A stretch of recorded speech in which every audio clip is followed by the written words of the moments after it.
Hi, so I'm Rosalia, and I'm a student of Dr. Seals in his Crime and Literature class.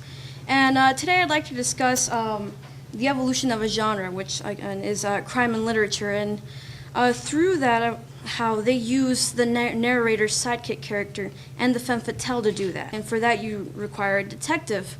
But the stories themselves aren't told from the perspective of the detective. Instead, we see everything unfold from this narrator who follows the detective along.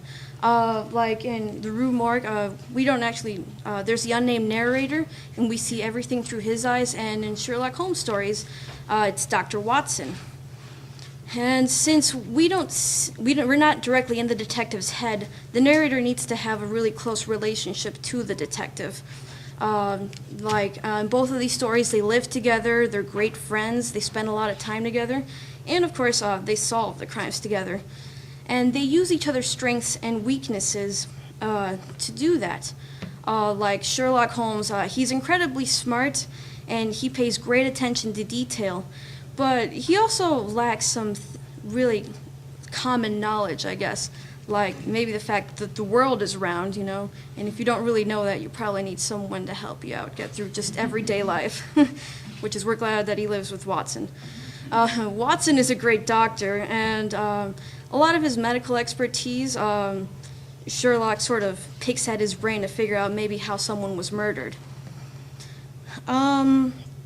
Another great thing about the narrator is that everything that he does has to be a reaction to the detective,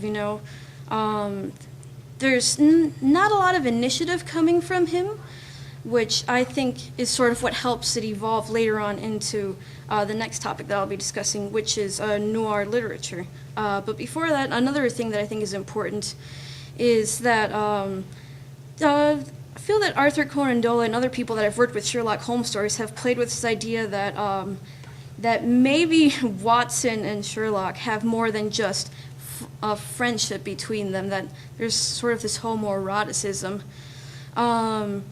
Like we see this spread throughout his stories. Like in one of them, they were scared, and so they decided to start holding hands. At one point, they were captured and put in prison cells, and Sherlock figured out a way for them to be put in the same prison cell together, and he points this out to Watson. And the one that I found most strangest of all was that at one point Watson was complimenting Sherlock on the way he observes things and uses them to deduce facts to figure out a crime. And his reaction, everyone likes to be flattered, so Sherlock was really happy about that. But Watson describes him like a girl, like a girl that's just got really flattered and is blushing. So there's a little weird stuff going on there, which I will expand on later. And then the next genre after that, again, is American noir, film and literature.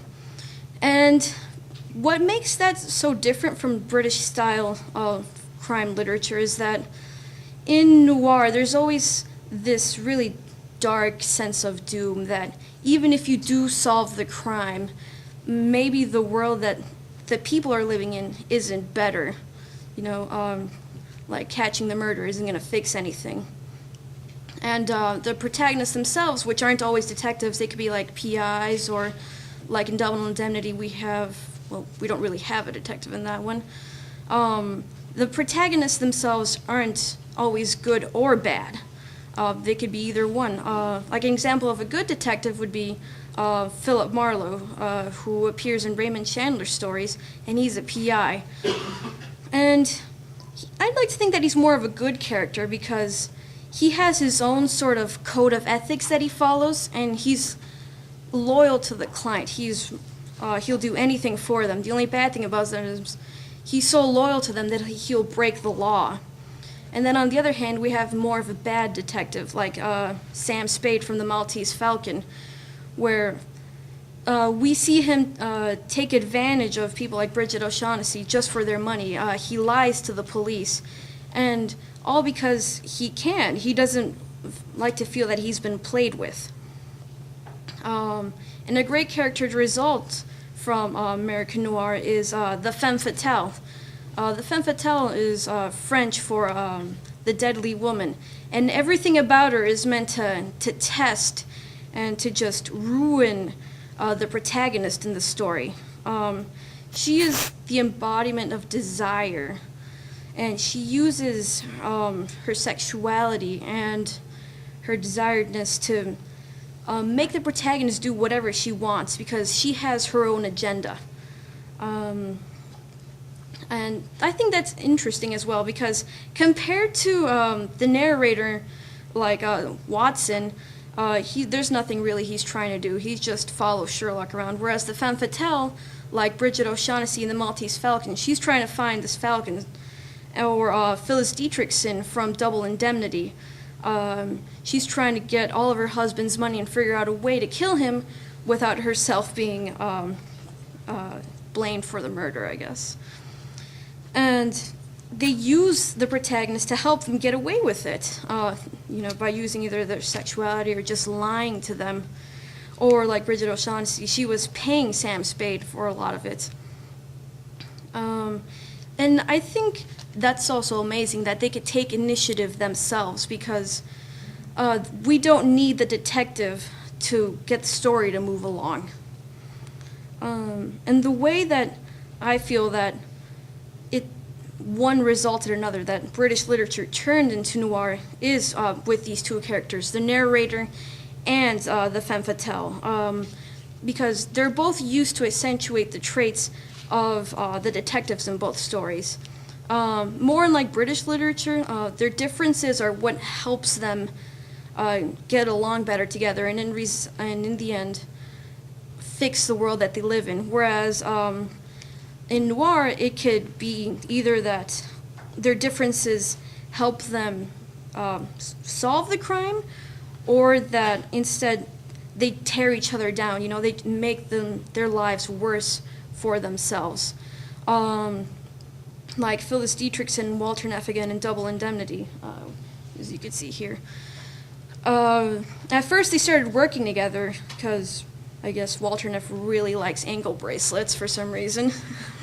And Phyllis notices this and she starts egging him along, to fall for her, to do what she wants. And they both work together, like you could see them in this bottom picture, trying to fake the murder after they'd already murdered her husband. And they work together at first, they do great. It looks like they're going to get away with it. And then suddenly Walter, he decides that, it's too risky, that what they're doing is wrong. And Phyllis also notices this. And that's when you see them just fall apart. They don't get along together anymore. Instead, it's their differences that are tearing them down. And what's also great, Phyllis Dietrichson as our femme fatale, is that, again, she has her own agenda. And we see her already start planning how to murder Walter Neff because she's in his way. So she's going to do whatever it is to get him to get him. I don't know how to explain. She's going to do whatever she needs to get that money, and if that means killing him, well, she's all right with that. What's also great that I feel that they also connect with is, again, in noir, maybe it is detective and crime fiction, and you do have to solve the crime, but maybe it's not the main point of the story. And I feel that with the British style, that's also partly true, because with the narrator and the detective, their relationship, we can see what kind of characters both of them are. Another thing that also I feel that connects the femme fatale and the narrator is, again, their sexuality. First we start off with homoeroticism with Sherlock Holmes and Watson, and then we get to the over-sexualized femme fatale. And I feel that it changed, first because of Sherlock Holmes written in a time where there was much more oppression, and then we jump into noir, which was started in the 20s, but goes, into the 30s, 40s, and 50s. And we could see female empowerment, and that sexuality is explored there. So we get rid of the narrator. Narrator that appears in the British-style detective stories, and we start seeing the story from the perspective of the detective in noir. But the narrator doesn't disappear. It turns into the femme fatale. And I feel that that's why both the characters are needed. Because if everything is told from the detective, we sort of start to identify with him, and it's harder to tell what kind of person he is. The narrator is there to show us, that Sherlock Holmes, yeah, he's a great detective, but he's also really mean to Watson, even when he doesn't have to be. And the femme fatale is there to show us that the detective is just as human as we are. And we could see what kind of a person he is when she accentuates his weaknesses. And yeah.